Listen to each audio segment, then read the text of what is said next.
atención a los que vinieron puntuales. Buenas tardes a todos. Estamos acá reunidos en una actividad que organiza el Instituto Elevan. El Instituto Elevan es la fundación que tenemos un grupo de patriotas que se llama Estudio y Legado en Valores Nacionales, y promovemos todas las cuestiones que son referidas a los valores nacionales. Por eso estamos aquí, por este libro, porque vamos a resaltar y a exaltar las virtudes y valores de los soldados que combatieron en Manchalá hace 50 años. Este es el motivo de esta reunión. Agradezco la presencia de todos ustedes, agradezco al presidente del COFA por habernos, cedido el lugar, y a todos los que se han molestado en llegar hasta acá, ¿no? para esta presentación. ¿Cómo vamos a hacer la presentación?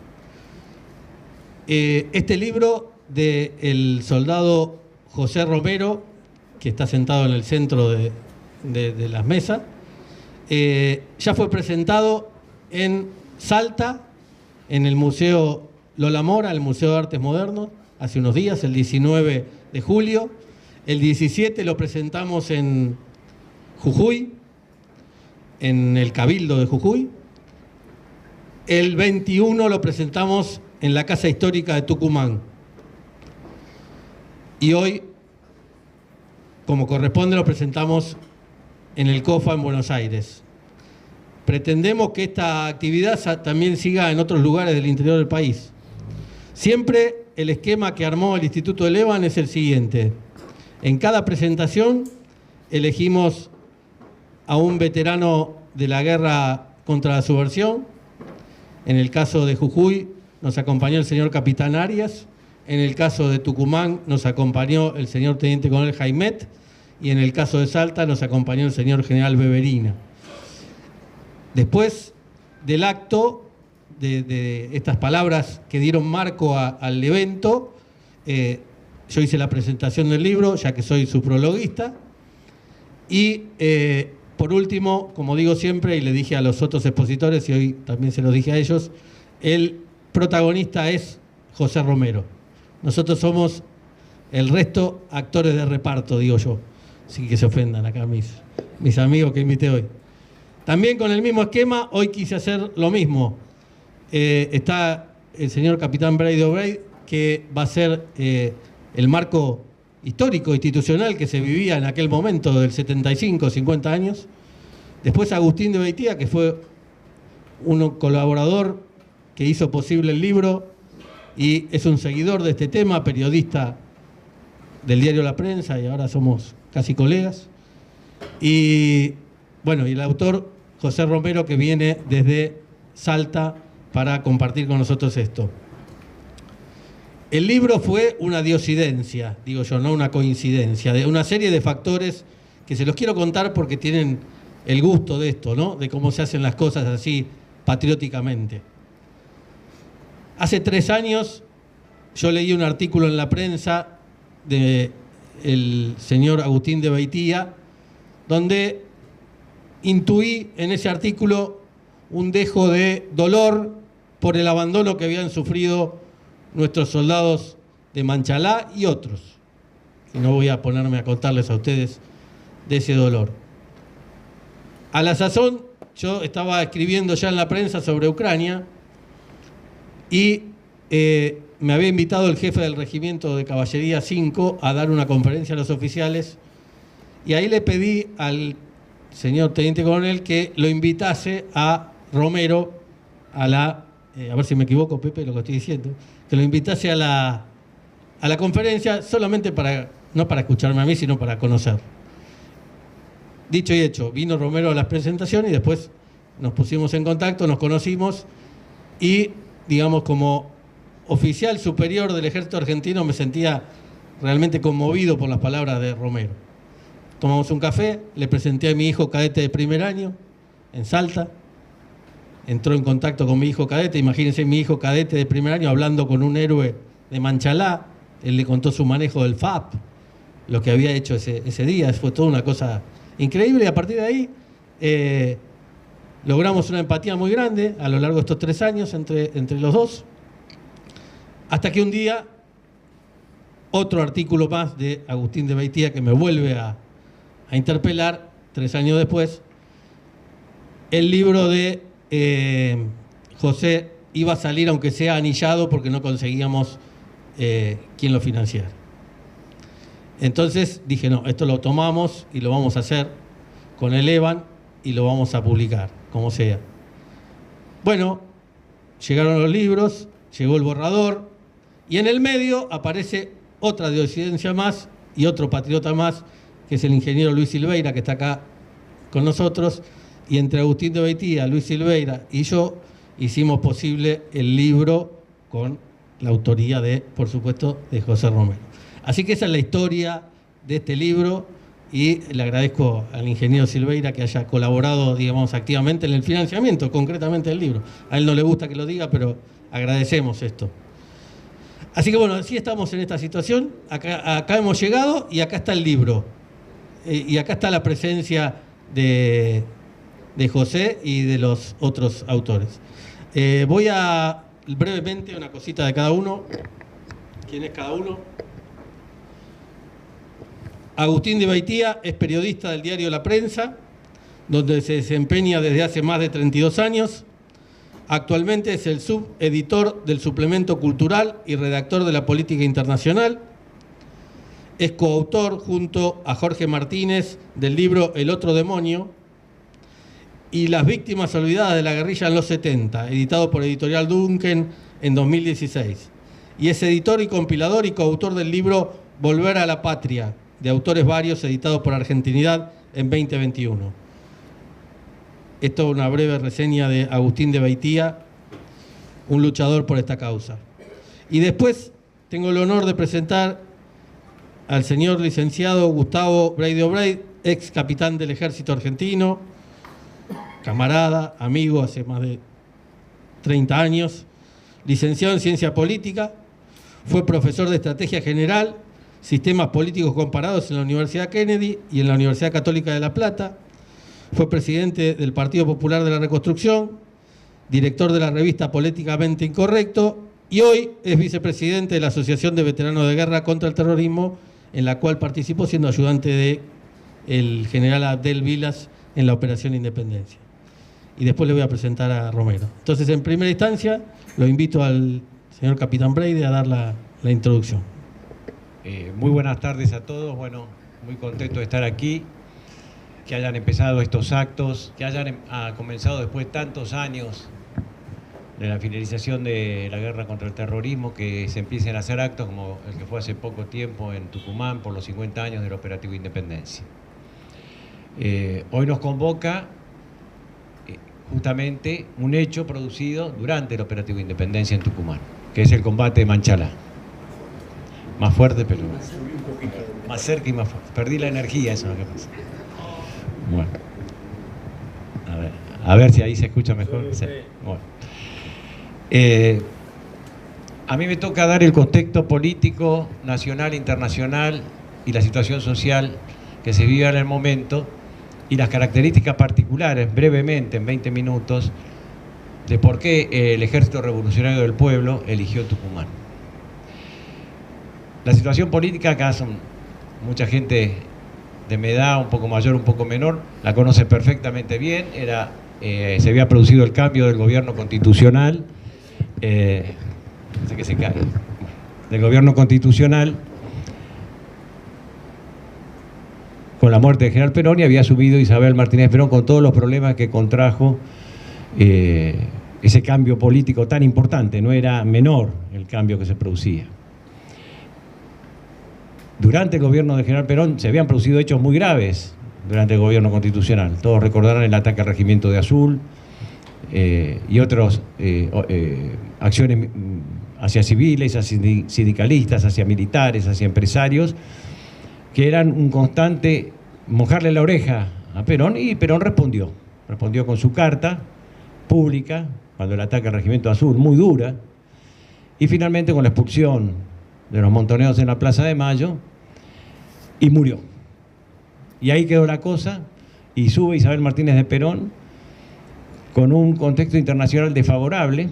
Latinoamérica en muchos países estaba en manos de la izquierda. Cuba tenía bastante fuerza e influencia sobre Latinoamérica. Se habían envalentonado con el Che Guevara en Bolivia, a pesar que había fracasado, pero ese intento le había gustado, y el ERP se dedicó fundamentalmente a la guerrilla rural. La guerrilla urbana la dejó en manos de montoneros. La situación se tensó en el gobierno de Isabel y finalmente llevó a que Isabel Martínez Perón firmara el decreto de neutralización y o aniquilamiento de la guerrilla. Esto se produce porque las fuerzas de seguridad, Policía Federal, Policía Provincial, inclusive Gendarmería, estaban siendo sobrepasadas por las acciones de los grupos guerrilleros que llevaban bastantes años dentro del monte tucumano. Por lo tanto, eran emboscados, les tomaban las comisarías, los mataban, y cambia radicalmente cuando se declara el Operativo Independencia. Lo eligen como comandante del Operativo Independencia el general Actel Vilas.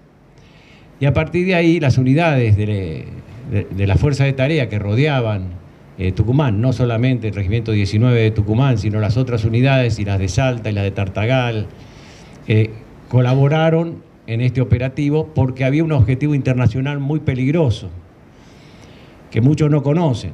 Un senador argentino hizo una presentación en Naciones Unidas pidiendo la independencia de Tucumán, Salta y Jujuy.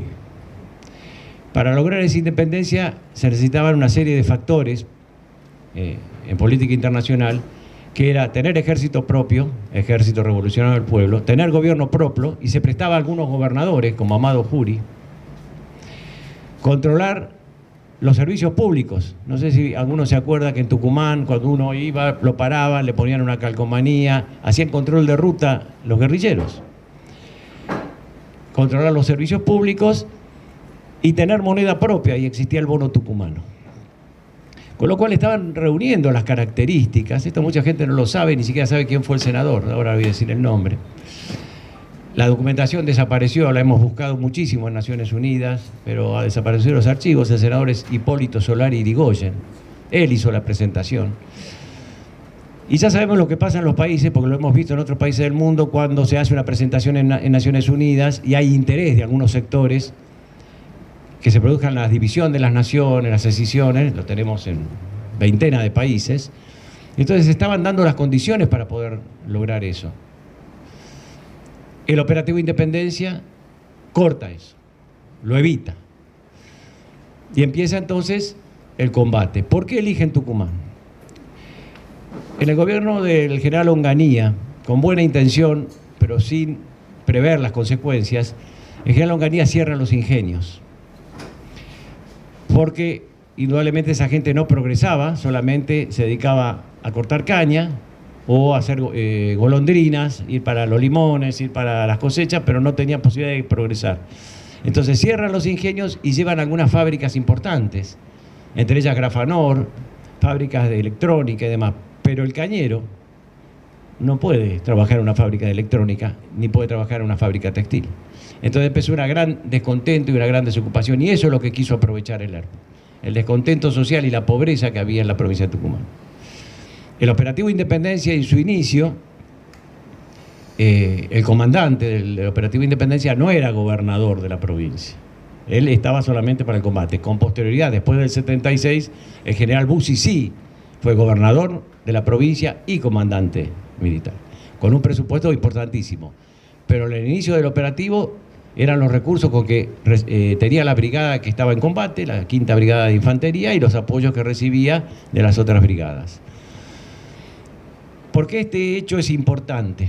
Porque si este hecho y el heroísmo de soldados como Romero, sus compañeros y los 2 cabos que estuvieron ahí no hubiera existido, hubiera sido un golpe terrible para las Fuerzas Armadas, porque muchos no saben que cuando ellos logran en ese combate de encuentro, ya estaban pintando la escuela, haciendo acción cívica, y reciben el fuego y responden el fuego, y lo frenan, y ellos entonces quedan aferrados y se tienen que retirar y abandonar las camionetas. En las camionetas se encontraron carpetas con el plan de operaciones, además de armamento, como se cuenta, munición y demás. Y esas carpetas decían que el objetivo era tomar la ciudad de Famaillá. Tenían información desde adentro. Yo en ese momento me desempeñaba como jefe de seguridad del General Vilas en Famaillá, era subteniente, venía de Comodoro Rivadavia, del 8 de Infantería, pero no sé si ustedes conocen el mecanismo. Además de los que estaban ahí, subtenientes y judiciales de diferentes unidades eran enviados, y en parte por eso participó casi todo el ejército, no solamente en Tucumán, sino en otros lados también, porque los trasladaban, pero en Tucumán específicamente, por 3 o 4 meses, para ayudar, operar y fortalecer a la Brigada Quinta. En esas carpetas, donde hubo un informante, sabían toda la actividad que iba a haber en Famaillá ese día, a la cual no llegaron. Había una película, y para distender al personal que venía del monte, iba a concurrir el personal todo al cine. El cine tenía una sola entrada y salida. No le voy a decir la película que se iba a dar porque se van a reír, pero bueno, una película de Isabel Sarli. No me acuerdo cuál de esas. Entonces el objetivo de ellos era llegar, sabían que estaban todos dentro del cine, tomar el cine, tomar la ciudad porque iba a estar bastante indefensa. La sección de seguridad era una sección de soldados con un subteniente o un teniente primero. Ese día estaba yo, al día siguiente estaba el teniente primero, nos turnábamos. Y colgar a todo el Estado Mayor de la Quinta Brigada del Operativo Independencia en la plaza principal de Famaillá. Si no fue, gracias a Dios, por supuesto, y por el accionar de soldados como el soldado Romero, yo estoy casi seguro que el objetivo lo hubieran logrado, porque en esas camionetas venían 117 guerrilleros, combatientes, más 50 de civil de apoyo, más los que tenían dentro de la ciudad, porque en todos los lugares había gente infiltrada.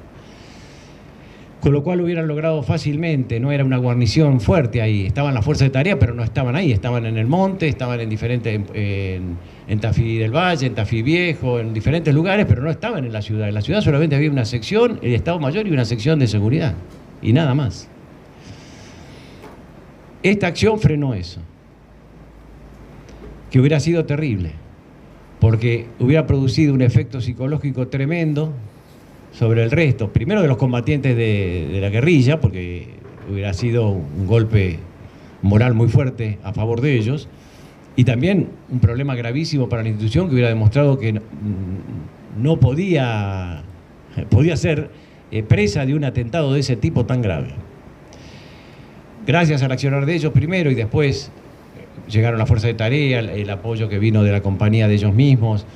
Los guerrilleros abandonaron todo y se metieron a Cañaveral. Allá hay, desde el punto de vista de la naturaleza, hay un tema fundamental. Hay una continuidad entre el monte, el Cañaveral y la ciudad.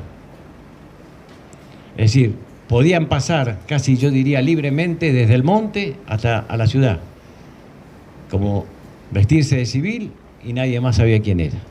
No era tan fácil detectar a los guerrilleros. En el monte sí, porque usaban un uniforme que les hacía grafanor, porque amenazaban a los directivos de las empresas y conseguían radios, ropa y demás. La diferencia que había era el casco. Ellos no tenían casco y nosotros teníamos casco. Y después no había ninguna otra diferencia porque los uniformes eran iguales. Bueno, esta situación denudó una falencia por parte nuestra, indudablemente, que hizo que se tomaran muchísimas más medidas de seguridad, pero también una falencia y una debilidad muy grande de ellos, porque si 15 hombres, 13 soldados y 2 suboficiales frenaron a 117 guerrilleros, que ellos mismos después en sus libros cuentan que salieron disparando.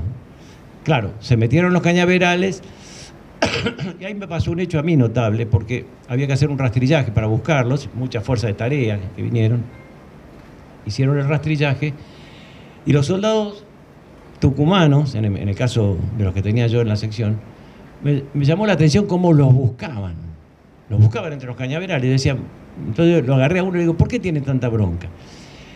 Y dice, porque estos cajetillas nos quieren venir a enseñar a nosotros cómo tenemos que vivir. Es decir, había habido una muy mala apreciación de la sociedad tucumana, de la sociedad salteña y jujeña. No era tan fácil de engañar o de hacerles creer que iban a traer la solución. Después, con el tiempo, muchos se enteraron, Santucho, por ejemplo, que era el jefe del ERP, sin ningún problema contó que si hubiera triunfado hubieran instaurado un Estado socialista, nada de recuperar la democracia, es todo un cuento, y que para poder instaurar el Estado socialista había que matar 1 millón de personas y que había que estar preparado para eso. Ese era el número que decía Santucho que había que eliminar para poder, que lo han hecho en otros países del mundo.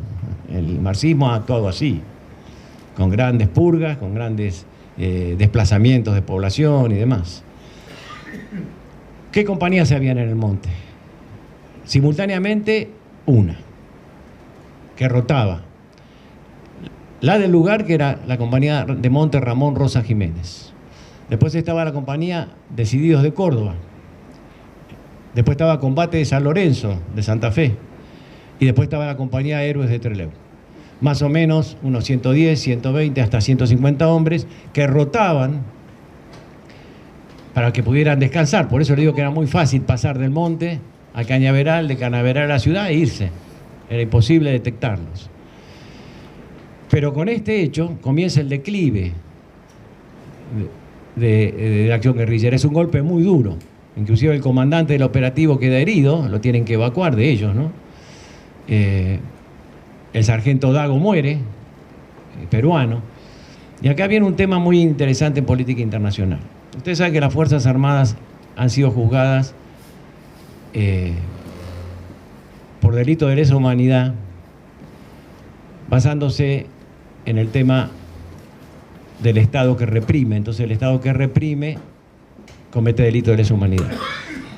Hay que recordar que en esa época gobernadores, Vaca, Videgain, Calabró y otros más, diputados, senadores, apoyaban la guerrilla.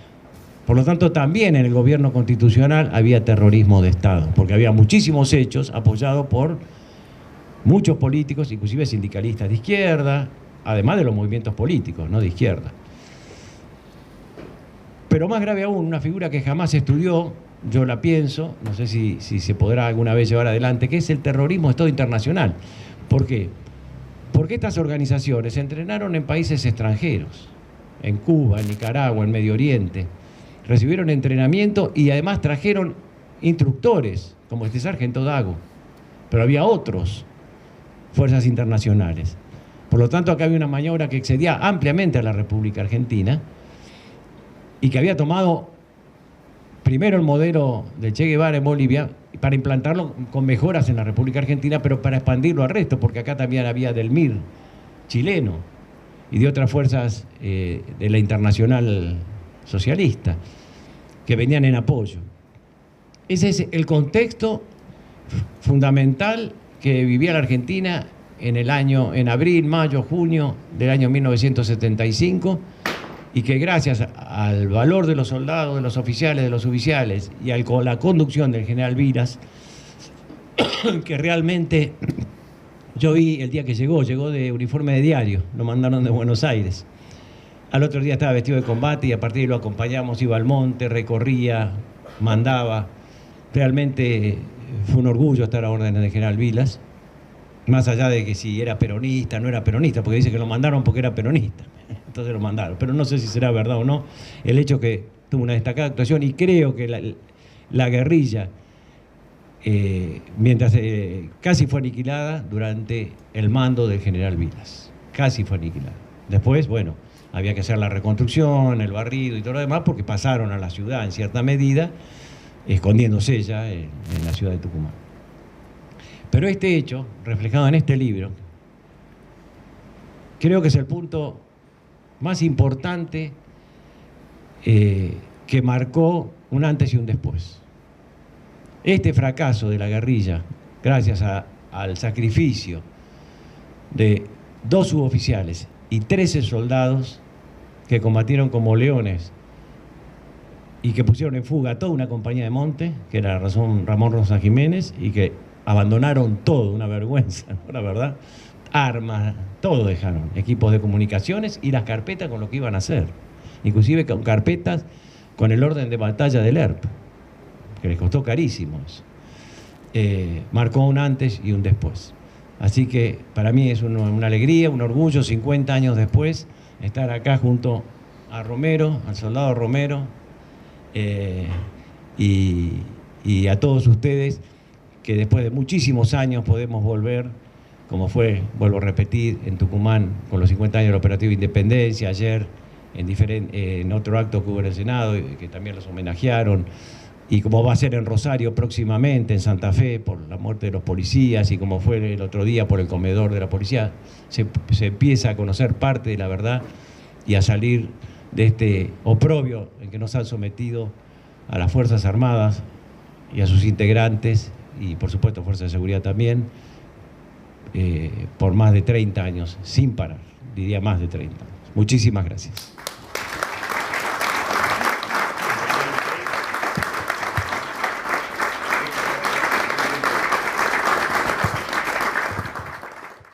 Bueno, buenas tardes.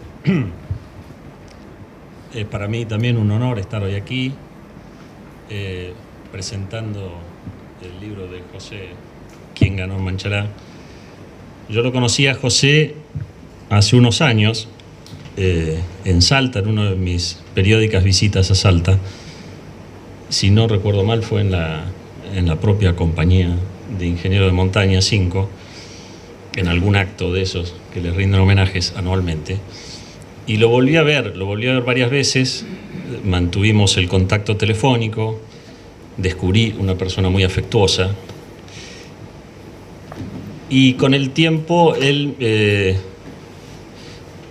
me distinguió entregándome el manuscrito de este libro que hoy está aquí presentando. Me lo entregó en 2 cuadernos grandes, espiralados, escritos con letra mayúscula, muy prolija, como escribe él.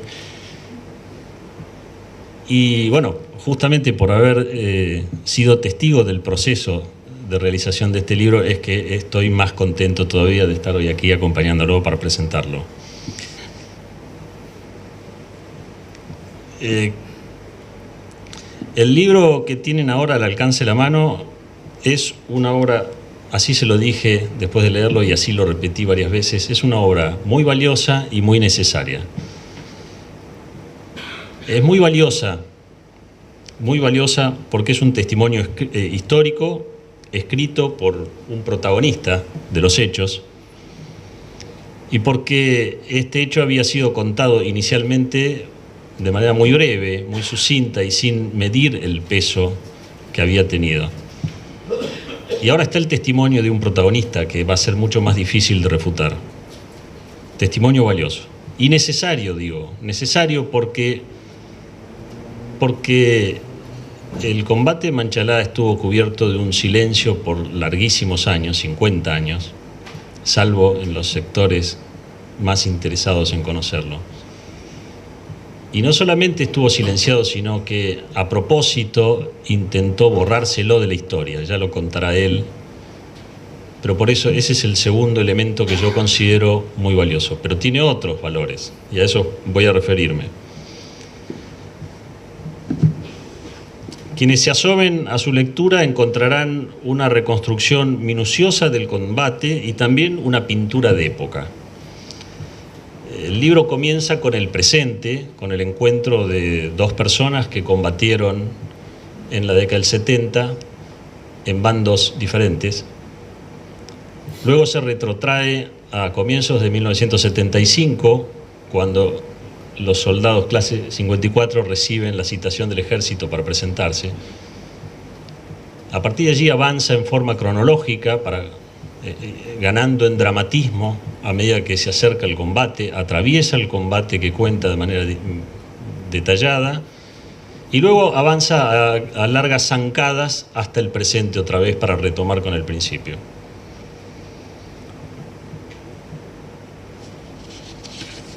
La pintura de época que pinta nos presenta, por ejemplo, la entrañable figura del repartidor de correo en bicicleta y la familiaridad que tenía con los vecinos, las reuniones juveniles nocturnas, las pintadas en universidades y colegios y fábricas, el temor de los padres que empieza a aparecer por sus hijos, la vestimenta de los jóvenes con pantalones Oxford, y así. Sus observaciones a veces muestran la sabiduría que solo da los años. y por momentos también su mirada es inocente como la de un niño, y esto lo digo como mérito, no como demérito de él. El relato tiene una intensidad creciente, como decía, va avanzando hacia el combate, se va palpitando de a poco en la inseguridad que confiesan los soldados tener al salir de la zona controlada por el ejército, cuando iban a reparar la primera de las escuelas que les tocó reparar, que estaba fuera de esa zona. Los relatos de supuestos cazadores que bajan del cerro y se dirigen a la ciudad, los proyectiles que encuentran los niños en el suelo mientras buscan leña, incluso proyectiles antiaéreos, las primeras noticias sobre campamentos abandonados, los primeros intercambios de disparos oídos a la distancia en el monte, los primeros heridos, las primeras bajas. El adversario es una presencia fantasmal que va ganando cuerpo a medida que se acerca el combate. La mirada que ofrece Romero es sensible a la belleza del lugar, sensible a los detalles, a las emociones. Por ejemplo, a la desazón de los trabajadores de la caña del azúcar que él ve desde la ruta mientras se dirige hacia Tucumán. Hay algunos momentos del libro que pueden resultar incómodos para algunos, porque expresa, sobre todo hacia el final, su dolorida sensación de abandono, mientras se muestra comprensivo hacia los guerrilleros. No hay que olvidar que es el relato de un soldado y debe interpretarse como tal. Es auténtico, sin concesiones a la corrección política. Es simple, es veraz. Y la suya es una visión cristiana. No es confusa. Entiendo yo que no es confusa. Rechaza la ideología del error y aún así se muestra comprensivo con el hombre sumergido o encarcelado en esa ideología. Pero eso está al final. Antes que eso encontrarán una narración del combate que es trepidante, inmersiva. Vemos las corridas, palpitamos con los soldados, sentimos el olor a pólvora, el sonido de los proyectiles surcando el aire como enjambres de abejas buscando un cuerpo para incrustarse. Vemos a Romero trepar al tejado de la escuela y junto a sus piernas las balas que se estrellan en la pared haciendo saltar el revoque. Lo vemos a Rodolfo de Mayo correr hacia el Unimog para intentar pedir ayuda y recibir una lluvia de balas que hace explotar el parabrisas y se tiene que cubrir y sigue recibiendo balas. Yo una vez lo contaba a un amigo y veía su cara absorta escuchándome contar estos detalles y pensaba en ese momento, y se lo dije, yo no entiendo cómo no fue llevado al cine. O sí entiendo, y todos ustedes también entienden, por qué no fue llevado al cine. Hoy es innegable que el combate continúa. Esta vez es un combate por la memoria. En los últimos días parecería que el honor y la gloria les llegara al fin a cuentagotas. Pienso por el acto del Senado ayer, un acto histórico y reparador, una caricia al alma, como lo definió uno de ustedes. Pienso en las presentaciones de este libro, que va recorriendo ya algunas provincias, como decía el coronel Camilli. Pienso en el desfile de Famaillá del pasado 25 de mayo, donde el intendente firmó un decreto que declara de interés histórico el combate de Manchalá. Y surge la pregunta, ¿hay una reversión en el proceso de olvido? A mi juicio es demasiado pronto para decirlo. Tengo motivos para la duda. En primer lugar, el desconocimiento del combate. Incluso en Famaillá, donde el intendente firmó este decreto y uno de sus colaboradores admitía que los niños que estaban presenciando ese desfile donde ellos marcharon no tenían idea que había ocurrido ese combate en Manchalá, que queda a menos de 20 kilómetros de la ciudad. Una ciudad de Famaillá que ya contó, Gustavo Braithwaite ya contó que estaba parcialmente militarizada y en el libro eso se refleja. Una ciudad donde cuenta José en su libro, reinaba el miedo, La gente se encerraba en sus casas, desconfiaba de los recién llegados que no había visto nunca. Esa ciudad es la que olvida lo que pasó. Decía entonces el desconocimiento del combate, el desconocimiento en Manchalá, el desinterés general fuera de este círculo de personas y otros tantos que se acercan interesados previamente. Y yo me animaría a decir que la siguiente duda es la incomprensión.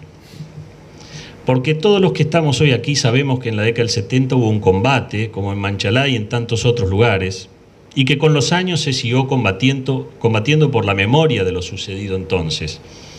Pero me temo que ya no nos pondríamos de acuerdo sobre qué fue aquel combate en realidad. ¿Por qué se combate hoy por la memoria? O bien, ¿cuál es el vínculo entre una cosa y otra?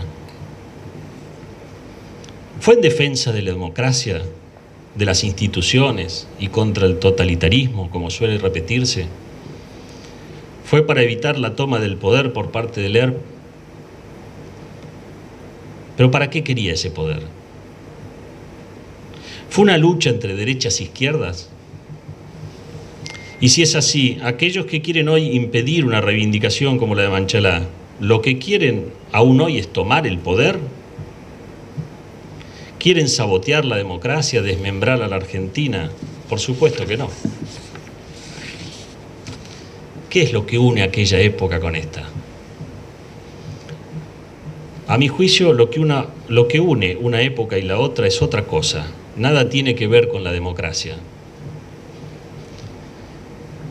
Puede que muchos lo presenten así por una cuestión táctica, pero no es cierto. Lo que une ambas épocas es el espíritu revolucionario. Lo grave del ERP, de Montoneros y de cualquier otro grupo armado no era solo su poder de fuego o la toma del poder, sino la toma del alma. Pero así como se ha dejado de hablar de una guerra en los 70, mucho más se ha dejado de hablar de una guerra revolucionaria. Como también se ha dejado de hablar de subversión, que de eso se trataba antes y de eso se trata hoy. Pero ¿subversión de qué?, podría uno preguntarse. Me temo que ya nadie quiere hablar de eso, ni de un lado ni del otro.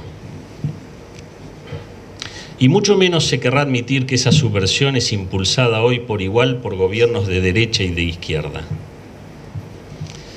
En esta atmósfera neblinosa y confusa en la que vivimos hoy, se dan así palos al vacío en el combate por la memoria, sin saber contra quién y para qué. Se ha perdido la conciencia de la identidad y de lo que vale la pena defender. José Romero no ha perdido esa conciencia. Ayer, en el homenaje histórico que le tributó la vicepresidenta de la Nación en el Senado, Romero lo expresó en una línea apenas al hablar del combate. Dijo: el suelo tucumano se estaba abonando de huesos y sangre de un puñado de jóvenes que combatían por ideales, unos ideales aprendidos en un hogar católico. Por allí iba la cosa, y por allí va hoy también. ¿Por qué lo traigo a colación? No lo traigo traído de los pelos. Está en el libro, para el que lo quiera ver. La fe brota de los labios de Romero, como brota también de su pluma en este libro. Esa fe está salpicada en frases y diálogos que aparecen allí y aquí. Son signos apenas perceptibles, que pueden pasar desapercibidos, pero que están allí para quien sepa apreciarlos.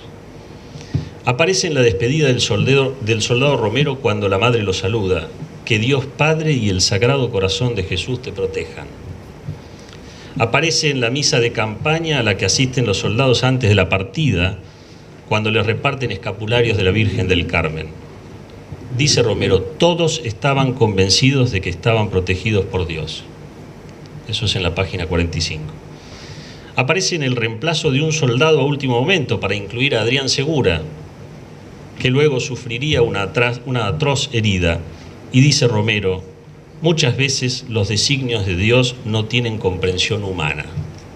página 48. Aparece cuando los soldados salen de Salta hacia Tucumán y en el punto panorámico, como es tradición, rezan una oración para pedir la protección de Dios en el viaje. Aparece en la recepción del sargento ayudante Serafín Lastra en casa de su madre, y su madre le dice: le pedí tanto a Dios que regresaras. Aparecen las oraciones de las madres que no tienen noticias de sus hijos. Aparecen los soldados que agradecen a Dios antes de dormir y al levantarse. Aparecen los parroquianos que ve Romero desde su puesto de guardia yendo a misa en Famaillá, a la misa dominical. Y aparecen las preguntas finales. ¿Cómo podría ser que un proyectil solo raspase la rodilla del soldado Villalba? ¿O que la lesión del soldado Luis no tuviera mayor gravedad? ¿Cómo podía ser que el soldado Rodolfo tuviera su camiseta ballenera con perforaciones en cada lateral sin llegar a su cuerpo? ¿Cómo podía ser que dos impactos muy cercanos en el brazo de Roberto quedasen a centímetros de su pectoral? ¿Cómo podía ser que la herida amplia de la pierna de Adrián Segura terminara en una pérdida de 15 centímetros de fémur sin tocar su vena femoral? ¿Cómo podía ser que los soldados restantes hubieran sido blancos apuntados y no murieran?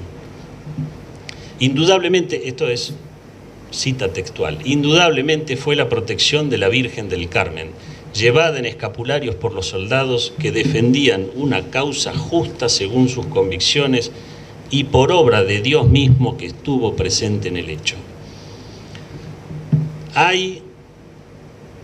Este es el último ejemplo, hay un contraste tácito en la obra, no explicitado, sino solo una vez, entre quienes están aferrados a la fe y quienes han sido vaciados de su fe.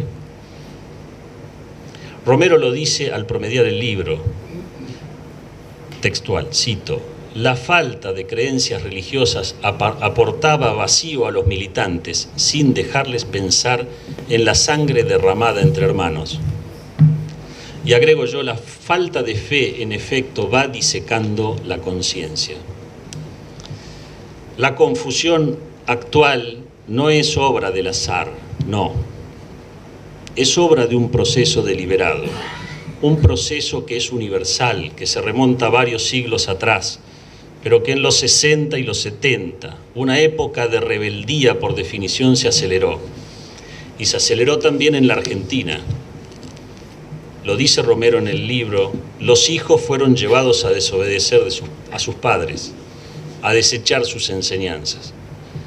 Desde la Revolución de Mayo, otra vez esa palabrita, revolución, la Argentina es puesta a confrontar con sus raíces, con nuestra madre patria, con la tradición y la cultura que la bendita España nos trajo, y con lo más maravilloso que ella nos legó, que fue la fe, el conocimiento de Dios y el camino para salvar nuestra alma de un destino eterno de perdición. Este libro que hoy podrán tener en sus manos es un testimonio de amor a la patria, es un testimonio de bravura y de heroísmo, pero me atrevo a decir que es también, en forma secundaria, pero más importante todavía, un testimonio de fe. Si hoy se repitiera Manchalá, ¿los jóvenes responderían con el mismo orgullo, con el mismo sentido del deber, la misma confianza en Dios ante la invitación a rendirse? Creo yo que estamos mucho peor que antes. Si uno mira hacia atrás, sin darnos cuenta, hemos cedido mucho terreno en el amor a Dios y en el amor a la patria. La revolución, las ideologías nos han ido disecando el alma a cambio de un cierto confort y bienestar temporal. Ya no sabemos quiénes somos, qué defendemos, ni cuál es nuestro destino individual y colectivo como argentinos. Tengo para mí que hasta tanto no tengamos esto en claro, la revolución seguirá con su marcha triunfal sobre este suelo, empujada, insisto, a derecha e izquierda, y seguiremos dando los mismos palos en el aire con los ojos vendados. Pero el buen Dios no puede abandonarnos. Siempre puede quedar en la conciencia un rescoldo del fuego, un destello de su luz. Así que ruego a Dios nuestro Señor que nos permita que la Argentina no se aparte nunca de Él y a su Santísima Madre, que cubrió con su manto a estos soldados, que nos proteja a todos también. Nada más.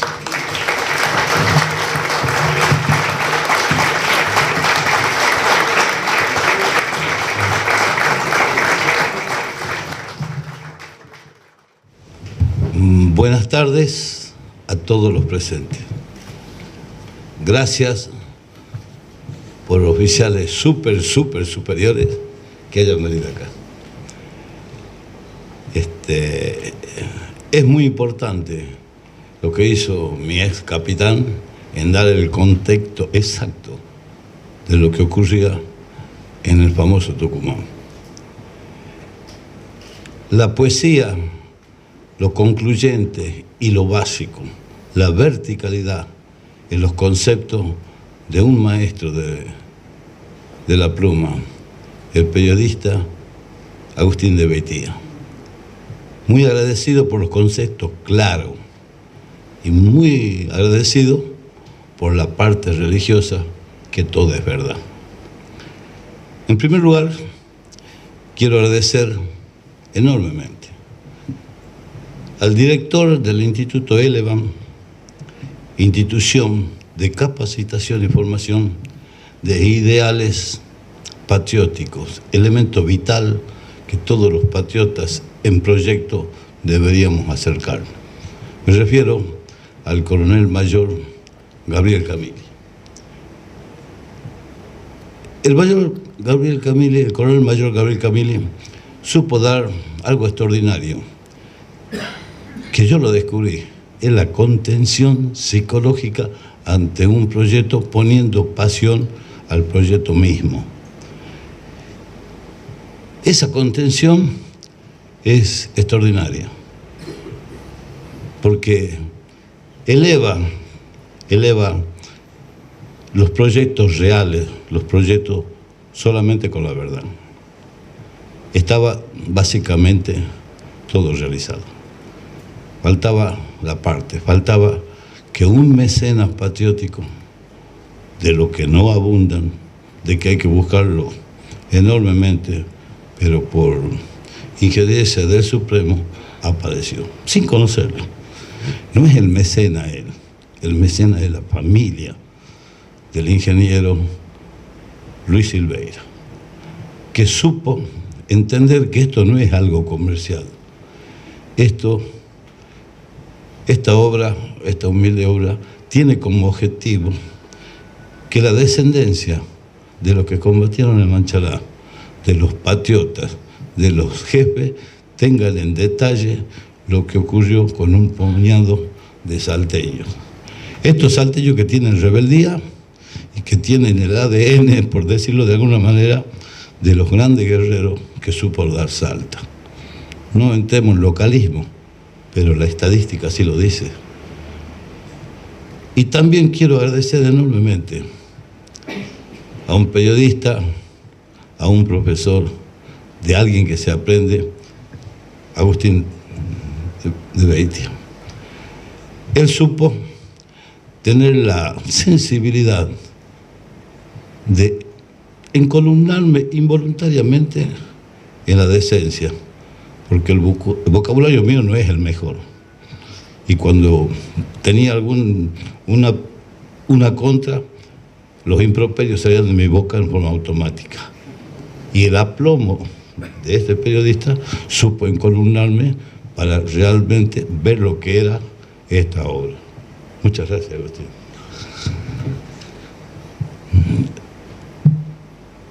En el año 1975, el país estaba convulsionado, como lo decía mi capitán, pero convulsionado para los que no vivieron la época. Era tremendo. Atentados, copamiento, se llevaban a un jefe, a un oficial no podía ir a la esquina que le pegaban un tiro. El país convulsionado. Y nosotros, los jóvenes, que únicamente teníamos como pasatiempo el deporte, la iglesia y las buenas costumbres, fuimos convocados a hacer el servicio militar obligatorio, que estaba regido por una ley. Tengo compañeros que estaban en España, alguien que fue herido, pasando la mejor de la vida, con con un restaurante, el mejor auto, y recibió el llamado y dice, tengo que ir a cumplir con mi país. El caso del soldado Ricardo García. Recibimos la invitación para realizar el servicio militar obligatorio y nos designan a la compañía de ingenieros de Montaña 5. Unidad militar con asiento en Salta, que la especialidad era la logística y la preparación del teatro de operaciones. Los primeros en ir, los últimos en volver. Ese era el eslogan. Empezamos el 3 de marzo del año 1975 a realizar una intrusión ardua, 45 días, mañana, tarde y noche. Nos preguntaban, ¿por qué tanto apuro para hacer la intrusión? El país convulsionado lo necesitaba. El día 31 de mayo a la noche, madrugada del 1 de mayo del 75, una columna en medio de una niebla salía muy, pero muy en secreto hacia la provincia de Tucumán. La primera sección de ingenieros, compuesta por unos cuantos jóvenes salteños, todos los jóvenes con las más variadas costumbres y aptitudes. Había universitarios, había expertos en ganadería, había hombres de la noche. Ese conglomerado de personas hacía un conjunto y un líder que también era de Salta, y se produce una unidad de cuerpo, que es muy importante en cualquier proyecto de gran envergadura. Llegamos a Tucumán. Las montañas, al amanecer, mostraban formas fantasmales. Y teníamos un compañero, soldado Ovaldo Alcalá, que era el que predecía, no me gusta esto. Las montañas cambian de color. Los G, todo de verde, con antiaérea, con MAC. No me gusta esto. Bolsa de arena en la plaza principal. Y fuimos a Pamayá a depender del general Agdel Vila, que es el general que hizo todo en Tucumán. Eso lo corrobora el general Bussi cuando dice, ya hiciste todo. Estuve en esa charla casualmente. Entonces llegamos a Tucumán y nos destinan un salón para que sea nuestra residencia. El objetivo nuestro y los mandatos de nuestra sección era realizar obras civiles de pintado, construcción de aulas, construcción de cocina, comedor con su respectiva hornalla, para darle al alumnado rural la posibilidad de un desayuno, un almuerzo y una merienda, porque la situación económica no era la mejor. Ese hecho en sí traía aparejado la unión del ejército argentino con las personas rurales, que era el nexo que tenía los rebeldes, los subversivos, la compañera Rosa Jiménez, era un solo nexo. Ellos tenían, para salir del monte a la caña y a la ciudad, tenían necesariamente que tener contacto con el empleado rural. Entonces el gobierno, el ejército, determina darle una mejor calidad de vida para que nosotros tengamos un acercamiento al pueblo tucumano y veamos las posibilidades de poder sacar a ese Tucumán que estaba muy densamente poblado de acuerdo a las estadísticas. Trabajamos arduamente. Era unas jornadas enormes y la compañía de ingenieros proveía 5 o 6 escuelas en la construcción encomendada. Cuando todo es normalidad, el peligro acecha, decía mi madre. Todo era normal y llegó el 28 de mayo del año 1975. Nosotros teníamos nuestra construcción en la escuela de Yacuchina, que es el lugar donde se produjo el combate de Pueblo Viejo. O sea, estábamos afuera de la zona, por llamar controlada por el ejército. Estábamos prácticamente en el teatro de operaciones donde no teníamos ningún respaldo ni y podíamos pedir ayuda. Nuestro trabajo en la escuela fue intenso, terminar y salir de ahí. Terminamos 3 días antes de volver a Salta, llegamos a Montero y nos dicen, den una mano a la gente que está en Manchalá. En Manchalá hay tres albañiles y hay un suboficial. Entonces nuestra comisión de 7 soldados nos dirigimos a Manchalá a reforzar las actividades para que se termine la obra. Como el perfil mío era moverme permanentemente por el lugar, observé que pasó un auto Chevrolet y yo no lo conocía, Andrew Basaltucho, y pasó por frente a la escuela.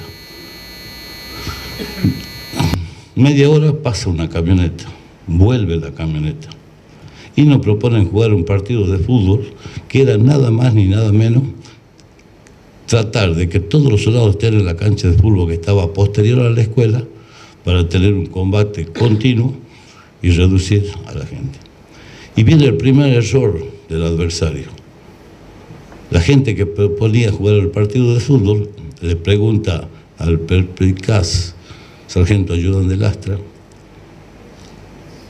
jugamos a las 5:30, acá oscurece rápido, a las 5:30 que los soldados estén todos en la cancha, haciendo ejercicios precompetitivos. Y nosotros venimos, jugamos el partido, y cuando se estaban por retirar, comete el gran error la persona que entrevistaba. ¿Para cuánto equipo tienen? Y Lastra, que era un viejo zorro, un suboficial viejo zorro, le contesta, tenemos para 3 equipos y nos sobran jugadores. Se van las personas estas y dice, Romero, anda con mucho disimulo y a cada uno de los soldados decirle que se pongan atrás de un palo, que se pongan el casco, que abran los ojos. Disculpen las damas presentes, voy a decirlo textual, no van a hacer mierda. Se va y se va a Lastra, porque Lastra recorrió las diferentes unidades viendo cómo se realizaban los trabajos. 5:17, 30 la camioneta Ford que había pasado con Isuzu, con un fal de costado, acelera y frena frente a la escuela. El fal recostado, vestido totalmente de combate igual que el ejército, los otros soldados con cascos que eran de plástico con red de enmascaramiento pintado de verde. Hugo Isuzu pone el fal de costado, disculpen el improperio, dicen, grupo escuela, milico de mierda y acción del fal. El primer impacto a 3 metros de donde baja Isuzu le pega al soldado nuestro que hacía guardia, el soldado Adrián Rubén Segura. El proyectil del fal es impresionante. El muslo se divide en 2 partes. Estalla el fémur de 13 a 15 centímetros de hueso y como tenía yo conocimiento de medicina, me afligía y le meto la mano en la herida para ver si no le había tocado la femoral. Y veo que no, pero la mano mía sale sin sangre y sale con pequeños trozos blancos. Yo en el apuro no sabía que eran los trozos blancos y era el estallido del fémur. Aún así, sin poder mover la pierna, Segura, que Dios lo tenga en su gloria, pide el fal para seguir combatiendo. Hermano, no nos rindamos. Y estaba destrozado. Empieza el combate en forma tremenda, sin exagerar. Creo que la acción del combate cuando se inicia y cuando nos pide la rendición emulaba a un film cinematográfico donde los 180 grados se hacen de una nubosidad azul. Era la mezcla de la pólvora, el olor a adrenalina, que daban como resultado el olor a muerte. 2 veces nos piden que nos rindan. Pasan 1 hora de combate, tiran todo, nosotros tirábamos 8 personas y del frente se veían los fogonazos como una flor roja, se veía en medio de los yuyos que trataban de buscar a la humanidad nuestra. Habla el enemigo. Grupo Escuela Rindacén, están rodeados. Nuestro líder, el cabo Primero La Fuente en ese momento, vengan a buscarnos, hijos de puta. La respuesta del adversario tiene mayor énfasis. Parece que lo enojó. La metralleta Mac, que estaba a la derecha, y otra que estaba a la izquierda, el de la derecha, no me olvido en mi vida. Eran 9 disparos, 8 disparos. Todo el combate. La munición se nos agotaba. Yo tenía 280 proyectiles, los tenían 120. En el cargador ya me quedaban 13. Y cabo Primero, nuestro líder, dice: no tiren más, esperen, apunten y cuando estén bien seguros tiran. Pero había que racionar el proyectil. El enemigo, ya haciendo cálculos de nuestra respuesta, pide nuevamente la rendición. Grupo Escuela, están rodeados, no va a salir nadie, ríndanse, vengan a buscarnos. Y el famoso HDP. En ese momento nos jugamos todo por el todo. Empezamos a atinar bien los blancos y sentimos los primeros gritos de auxilio del enemigo. Doctor, médico, médico. Nuestro líder: no crean nada, sigan combatiendo. Voy al techo, no puedo tirar, bueno, se hace... Era todo automatizado. Creo que la unión del espíritu de cuerpo, formamos imaginariamente un semicírculo donde no podía entrar nadie. El piso de la escuela parecía una alfombra de bronce. Todo eran vainas servidas, que a veces uno caminaba y se tiraba. Pero también así el piso estaba abonado ya por sangre y hueso de lo nuestro. Cuando estábamos ya en una situación crítica, nace el amparo de la Virgen del Valle, cuyo escapulario llevábamos cada uno, que lo había dado el Padre Martín. Y sentíamos a lo lejos el camión, que era el que repartía la ración de merienda, que siempre llegaba a 6:30, 7. Entonces nos alegramos, pero sabíamos que el camión iba a tener baja, porque la MAC de la parte estaba emplazada en un sifón de una sequía. Entonces, al venir el camión, tenía una distancia de 5 metros. Cuando llega el camión Mercedes-Benz con el mate, lo que hace el tirador de la MAC, ellos lo dicen justamente en YouTube, acciona y barre el camión. El conductor recibe un impacto en la frente, en forma 45 grados. El proyectil entra, perfora el casco de acero, raspa el casco de fibra y el proyectil aplanado sale por la parte posterior. Empieza a verse la mano de Dios. En el mismo camión, Roberto César Mamani trata de cubrir a sus compañeros, se pone atrás de las duales y recibe 2 impactos. Estimo que era una PA3 porque había un efectivo de ellos que andaba con una PA3, que estaba al frente, porque nos veíamos la cara. La calle tenía 6 metros de ancho y cada uno estaba en la banquina. Recibe 2 impactos en el brazo y no puede seguir combatiendo. Teníamos uno menos. Claro, nosotros sabíamos que estaban emboscados ellos, o sea, se abre otro canal de fuego, pero teníamos alegría y la tristeza que ya habían sido emboscados. Sentimos el ruido de otro camión del ejército, que era Lastra, que venía a ver qué pasaba, porque nosotros no habíamos llegado al lugar de origen. Ya imaginábamos que cuando llegue al lugar iba a ser emboscado. La MAC hace su trabajo y hace una proyección recta a media altura en la caja. El conductor tiene una herida en el brazo. Soldado Ricardo García, el que vino de España a cumplir con la patria. Él, en medio del combate, cambia la rueda del camión. Y ahí empieza una balacera tremenda. Vuelve a caer Juan Puca Puca. Y todas eran bajas de nosotros, pero nadie había dado su humanidad a Dios. Y como nosotros veíamos que Isusun había caído, apenas se bajó al reírse al decir grupo escuela, un segundo líder de él, Domingo Villalobos, del MI de Chile, lo saca de la posición de tiro, que estaba en la mitad de la calle. Lo trata de sacar de la línea de fuego y cae. Cae Villalobos y su espíritu queda flotando en la eternidad.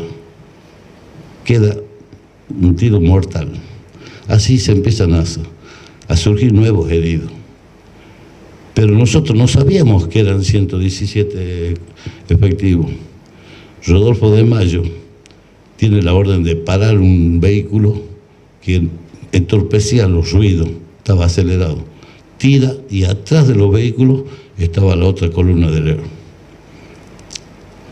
Pasan las horas y los proyectiles eran los mismos. Entonces la fuente dice, no van a copar cuando ustedes vienen de noche. No tiren más, pongan la bayoneta. Yo tenía pavo, no tenía bayoneta. Y esperen el ataque final. Ahí viene el pensamiento de todo. ¿Qué estarán haciendo los familiares cuando uno sabe que en cualquier minuto esto se termina?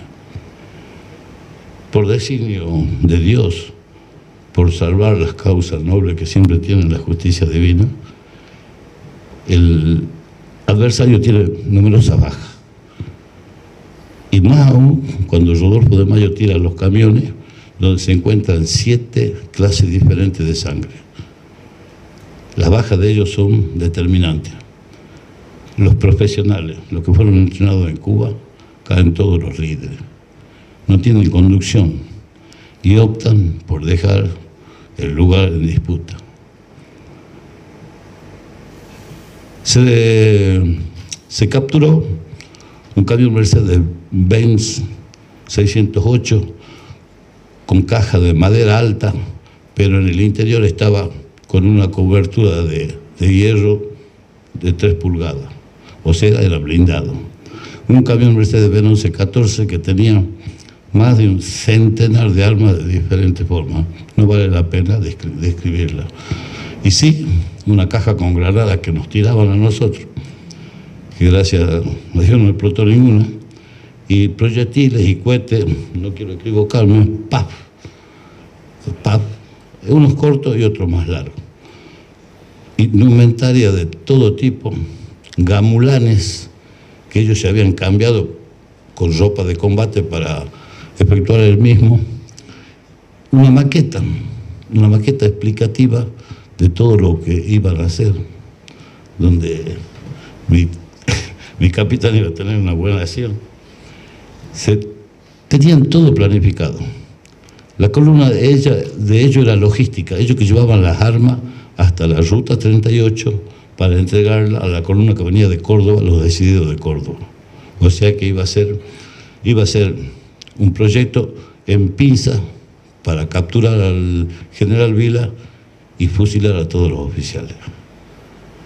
Obviamente era un gran paso, era mucha tinta para la política internacional, porque ya sabían que iban a dar un gran golpe, pero no sabían dónde. Esa acción a ellos les valía nada más ni nada menos que cercenar el territorio nacional, la República del Tucumán. Una bandera de guerra de ellos, bordada de nido de oro, otra bandera normal y una bandera de plástico. Eran las insignias que justificaban ellos como compañía de Monte Ramón Rosa Jiménez. Terminó el combate. Y queda para la pregunta lo siguiente, que nuestro nuestros políticos dicen, no fue una guerra. Yo no conozco hecho policial donde se combata por 5 horas, 6 horas. No conozco un hecho policial donde se tiren granadas, donde tengan uniforme, donde tengan graduación, donde tengan equipos blindados. No conozco. Y no solamente políticos, autoridades máximas de la justicia. Algún militar también lo dijo, no es una guerra. Pero realmente quiero que sepan que para nosotros podemos asegurar que sí fue una guerra. Nos pidieron que nos rindamos. En un hecho policial nos piden que se rindan. Tenían el proyecto hecho. Dejaron una columna de vehículos. Creo que es una guerra. Y como tal, estimo yo que deberían ser recompensados lo que combatimos. Quiero que presten atención. 7 soldados combatimos en la escuela. 7. Teníamos 2 heridos. 7 soldados al frente. Teníamos una gran ventaja. Nosotros no sabíamos cuánto eran ellos.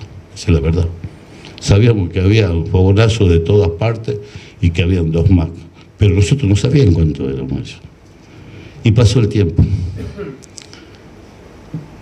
Al año, 2 años, se erige el monumento a Manchalá, que era el que evocaba la gesta que habíamos iniciado. Las herramientas de ingenieros, las que construyeron las aulas, hacen un cúmulo de piedra. Ese cúmulo de piedra, con un cóndor en la parte superior, insignia del arma de ingeniero de montaña, no nos dieron nada, pero era por lo menos un monumento dentro del predio del ejército. Por supuesto, ahí nacen lo que quieren eclipsar una gesta. Así nació un concejalito de Salta, donde hace un expediente y el gobierno de turno produce y saca, derriba el monumento. Las mismas herramientas con las que crearon el monumento, las mismas herramientas con las que construimos escuela. Mi hijo decía, papá, destrozaron el monumento. Pero en toda acción dice que Dios aprieta hasta que uno puede. Ahí emergen patriotas. Ayer le cambié el nombre, ayer le dije Juan, hoy le voy a decir el nombre real. Andrés Suriani, periodista, joven, dicen algunos pintudos, no sé. Ese periodista joven, que también era concejal, mediante un trabajo bien elaborado, hace caer el decreto que nos consideraban genocida. Gracias, Andrés Suriani.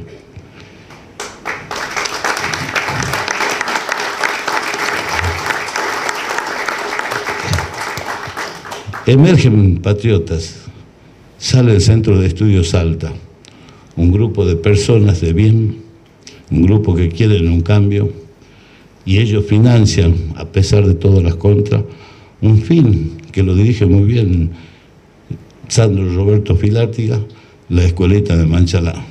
Ese fin es la llama encendida para que mucha gente diga, esto pasó en Tucumán, mi vecino combatió en Tucumán.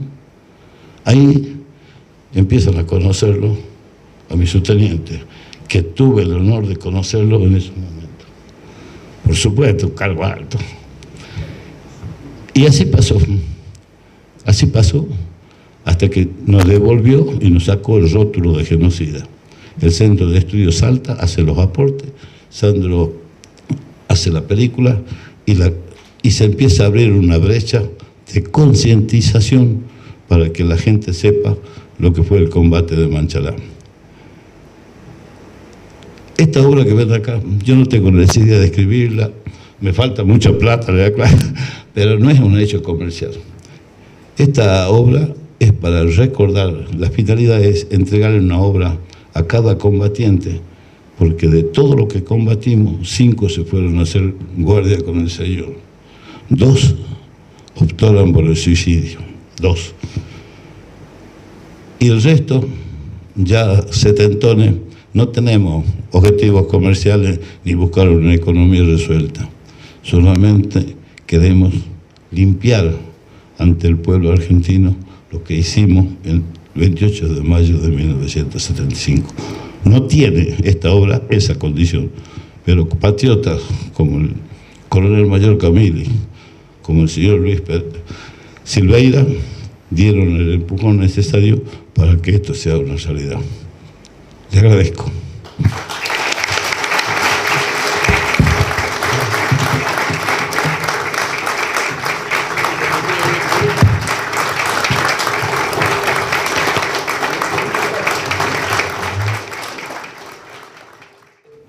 Tenemos esta excelente presentación hoy.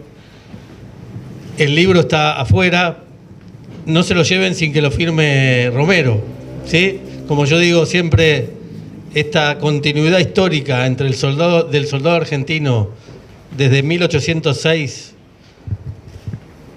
pasando por todas las etapas históricas de nuestra historia, siempre con la Virgen amparándonos, es una historia viva y reciente. ¿Cómo no nos gustaría tener el libro firmado por el sargento Cabral, o el perro Cisneros, o el teniente Esteves? Bueno, hoy tenemos acá uno de la misma categoría, y no me achico en decirlo, ¿sí? Entonces, llévense la obra firmada por Romero, y gracias a todos, a los 2 expositores, gracias a ustedes, y ¡viva la patria! ¡Viva! Gracias.